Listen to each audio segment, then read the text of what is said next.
ವಚನ ನಮಗೆ ನಮ್ಮ ನಡೆ ನುಡಿ ಅಂತರಂಗ ಬಹಿರಂಗ ಒಳಗ ಶುದ್ಧಿ ಮಾಡುತ್ತದೆ, ಹೊರಗ ಶುದ್ಧಿ ಮಾಡುತ್ತದೆ. ಅಂತರಂಗ ಶುದ್ಧಿ, ಬಹಿರಂಗ ಶುದ್ಧಿ, ಇದು ವಚನ ಸಾಹಿತ್ಯ. ಕಳಬೇಡ, ಕೊಲಬೇಡ, ಹುಸಿಯ ನುಡಿಯಲು ಬೇಡ, ತನ್ನ ಬಣ್ಣಿಸಬೇಡ, ಇದಿರು ಹಣಿಯಲು ಬೇಡ. ಇದೇ ಅಂತರಂಗ ಶುದ್ಧಿ, ಇದೇ ಬಹಿರಂಗ ಶುದ್ಧಿ, ಇದೇ ನಮ್ಮ ಕೂಡಲ ಸಂಗಮ ದೇವನೊಲಿಸುವ ಬರಿ. The preamble of the constitution. Baba Saheb Ambedkar ಕೊಟ್ಟಂತ ಇಂದಿನ ಸಂವಿಧಾನ 12ನೇ ಶತಮಾನದಲ್ಲಿ ಬಸವಾದಿ ಶರಣರು ಆವಾಗ ಕೊಟ್ಟಂತ ವಚನ ಸಾಹಿತ್ಯ, the preamble of the constitution.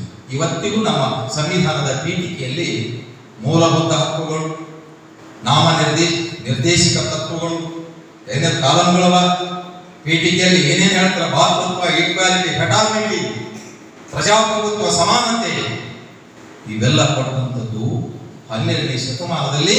ಸಂವಿಧಾನ ಇರಲಿಲ್ಲ.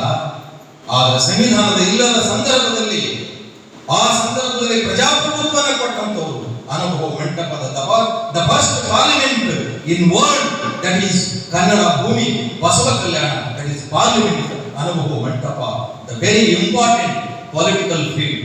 ನಮ್ಮ ಪ್ರಜಾಪ್ರಭುತ್ವದ ದಿಕ್ಕನ್ನೇ ಬದಲಿಸಿದಂಥದ್ದು. ಅರಸೊತ್ತಿಗೆ ಸಂದರ್ಭದಲ್ಲಿ ರಾಜನೇ ಆಳ್ತಿದ್ದ, ಆ ರಾಜ ಏನ್ ಹೇಳ್ತಿದ್ದ ಅದೇ ನಡೆದಿತ್ತು.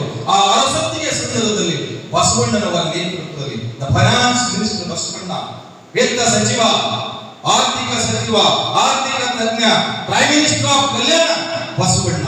ಬಸವಣ್ಣನವರು ಮಾಡಿದಂತ ಬಹುದೊಡ್ಡ ಕ್ರಾಂತಿ ವಚನ ಸಾಹಿತ್ಯ, ವಚನ ಚಳವಳಿ, ಟೋಟಲ್ ರೆವಲ್ಯೂಷನ್. ನಮ್ಮ ಮನುಷ್ಯತ್ವ ನಿರ್ಮಾಣ ಮಾಡುವಂಥದ್ದು.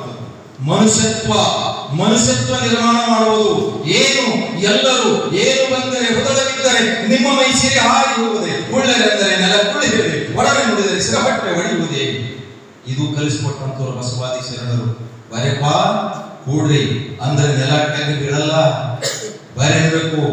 ಒಳ್ಳೆ ಮಾತಾಡಿದ್ರೆ ಈ ಸಿರ ಪಟ್ಟೆ ಹೊಡೆಯುವುದಿಲ್ಲ. ಬರೆ ಅಂತೇಳಿ ಅತಿಥಿ ಸತ್ಕಾರ ನಮ್ಮ ಭವ್ಯ ಪರಂಪರೆಯ ಈ ವಚನ ಸಾಹಿತ್ಯ. ಎಲ್ಲ ಶರಣರು ಕೊಟ್ಟರು, ಏನೇನು ವಚನಗಳು ಬಂದರು. ಹೆಣ್ಣು ಮಕ್ಕಳಿಗೆ ಆವಾಗಲೇ 33% ಅಕ್ಕ ಮಹರಿಗೆ ಆದಿಯಾಗಿರುಕೊಂಡು ಗಂಗಾಂಬಿಕೆ, ನೀಲಾಂಬಿಕೆ, ಕಸ ಗುಡಿಸುವ ಸತ್ಯಕ್ಕ, ಐದಕ್ಕಿ ಲಕ್ಕಮ್ಮ, ಇವದೊಂದು ಬಹುದೊಡ್ಡ ಪರಂಪರೆ.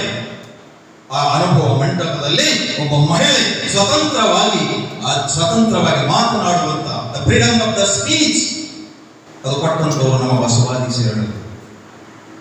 4 ಗೋಡೆಗಳ ಮಧ್ಯದಲ್ಲಿರಬೇಕು ಹೆಣ್ಣು ಮಕ್ಕಳಂತ ಅನ್ನುವಂತ ಪರಂಪರೆ ಸಂದರ್ಭದಲ್ಲಿ ಅವರಿಗೆ ಬೆಳಕನ್ನು ಕೊಟ್ಟಂತವರು ಬಸವಾದಿ ಶರಣರು. ಏನು ಅದ್ಭುತ! ಇದನ್ನು ನಾವು ತಿಳ್ಕೊತ ಹೋದ್ರೆ ಮೈ ರೋಮಾಂಚನ ಆಗ್ತದೆ. ಕನ್ನಡಿಗರ ಶಕ್ತಿ ಅಂದ್ರೆ ವಚನ ಸಾಹಿತ್ಯ. ಕಲ್ಯಾಣದೊಳಗೆ